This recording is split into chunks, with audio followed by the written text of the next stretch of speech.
La parole est à Madame Huguette Bello.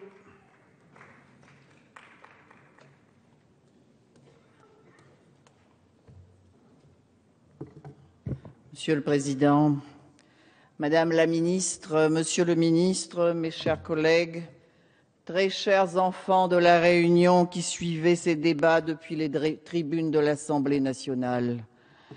C'est en 1963 qu'a été organisé le premier transfert d'enfants de la Réunion vers la France en vue d'un placement. En 1963, l'île de la Réunion est département de la République française depuis moins de 20 ans. Du moins en a-t-elle le statut, car dans son organisation économique et sociale, avec ses infrastructures archaïques, dans le peu de perspectives de formation et d'insertion qu'elle offre à sa nombreuse jeunesse, dans sa détresse sanitaire, l'île a encore pratiquement tout d'une colonie. En comparaison des départements de la France hexagonale, si on s'en tient à la question des équipements, la Réunion cumule des retards énormes. Leur comblement exige à l'évidence des mesures exceptionnelles, des investissements colossaux et du temps. De fait, au début des années 1960, des décisions lourdes ont été prises pour sortir l'île de son sous-développement et pour améliorer les conditions de vie matérielles de la population réunionnaise.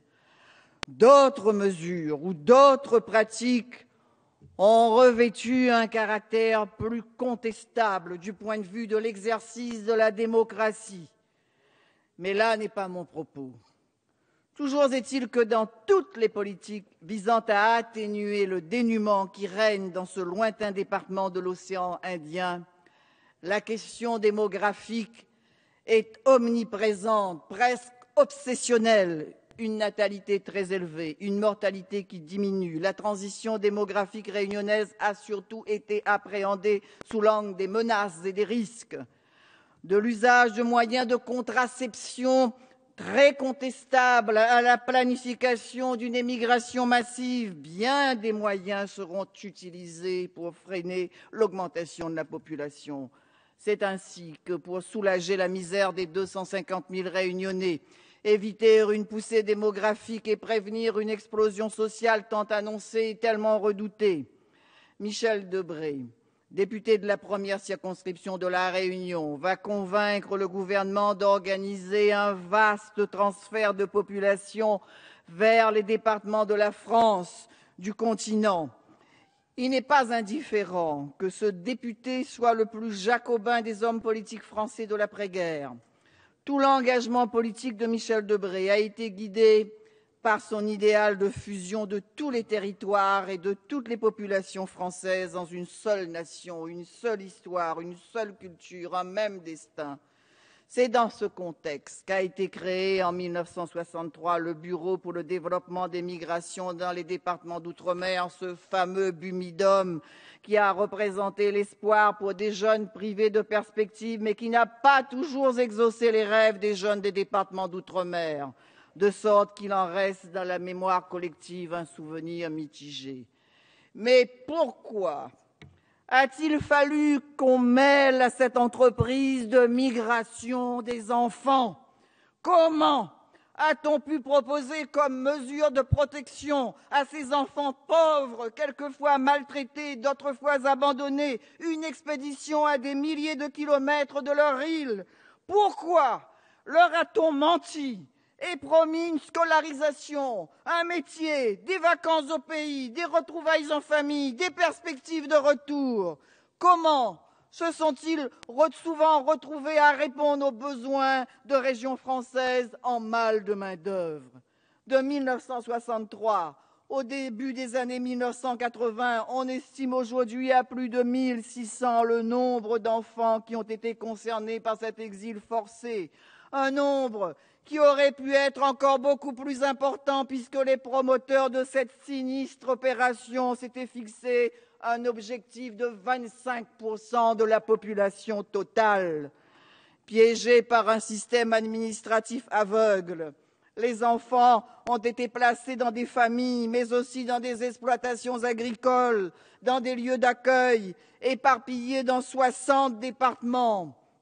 Chacun peut imaginer le choc brutal et total subi dès leur arrivée par celles et ceux qu'on a appelés plus tard les enfants de la Creuse.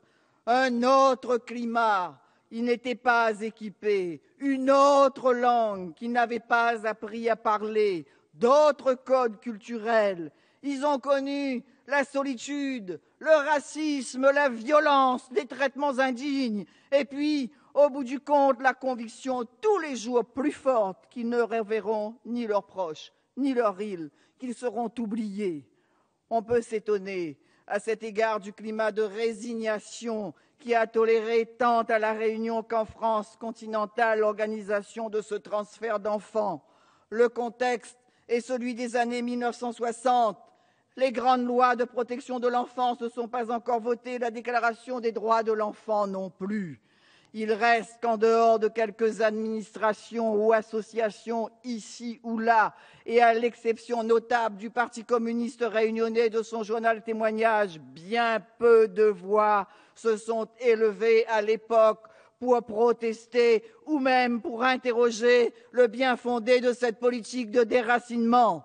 Mes chers collègues, la nation a manqué aux enfants de la Creuse, doublement. Il y a d'abord les faits, l'arrachement à la famille et au pays, le départ, les conditions du voyage, les mensonges, les souffrances. Il y a ces manques qui ne seront pas comblés, ces questions qui resteront sans réponse, ce déchirement, ce vide que toutes et tous associent à leur histoire personnelle, même quand ils ont eu la chance d'avoir été aimés par une seconde famille, même quand ils sont devenus adultes, où la vie leur a plutôt souri. Et puis, il y a ce combat difficile qu'ils ont entrepris de mener depuis plusieurs années, devant les tribunaux, devant les ministères, à la Cour de justice européenne, pour faire reconnaître leur histoire, pour l'extraire du silence et pour obtenir réparation des préjudices qu'ils ont endurés. Depuis les derniers placements d'enfants, le temps a fait son œuvre. Les enfants de la Creuse se sont mieux organisés pour faire entendre leurs paroles. Leurs témoignages ont été publiés. La recherche a investi le sujet. Les médias l'ont abondamment traité. À La Réunion, si l'histoire des enfants de la Creuse a été un moment ignoré ou minoré, elle est désormais connue et appropriée. En 2013, c'est avec dignité que le cinquantenaire du premier transfert d'enfants a été commémoré. Pour ma part, j'avais personnellement tenu à ce que la ville de Saint-Paul, dont je suis la députée maire, accueille une des manifestations de cette commémoration, en l'occurrence la première diffusion du documentaire réalisé pour l'occasion. Aujourd'hui, c'est à la nation tout entière que nous demandons de parachever et d'offrir toute la solennité requise à la reconnaissance de cette triste page de l'histoire contemporaine de la France et de la Réunion. La nation le doit à ses enfants devenus adultes qui attendent cette reconnaissance. Elle le doit aussi à ceux qui n'ont pas survécu à ces épreuves endurées. Elle le doit enfin à leurs familles. Tous méritent que la communauté nationale dise officiellement que, quelles que soient ses motivations premières et secondaires, dans la politique de migration des enfants organisée de 1963 jusqu'au début des années 80, entre la France et la Réunion, les droits fondamentaux de ces enfants-là, de ces petits Réunionnais, des nôtres, de ces petits Français, n'ont pas été respectés. La proposition de résolution entend obtenir que toutes les décisions nécessaires soient prises pour amplifier la connaissance de l'histoire des enfants de la Creuse. La résolution s'attache à l'accompagnement des démarches de celles et de ceux qui ont besoin de renouer avec cette part de leur identité qui leur a été enlevée, de renouer avec leur histoire intime, avec leur famille, avec leur île. J'adhère pleinement à ces deux dimensions de l'acte de reconnaissance. Ce qui a été pris aux enfants de la Creuse ne pourra jamais leur être totalement rendu.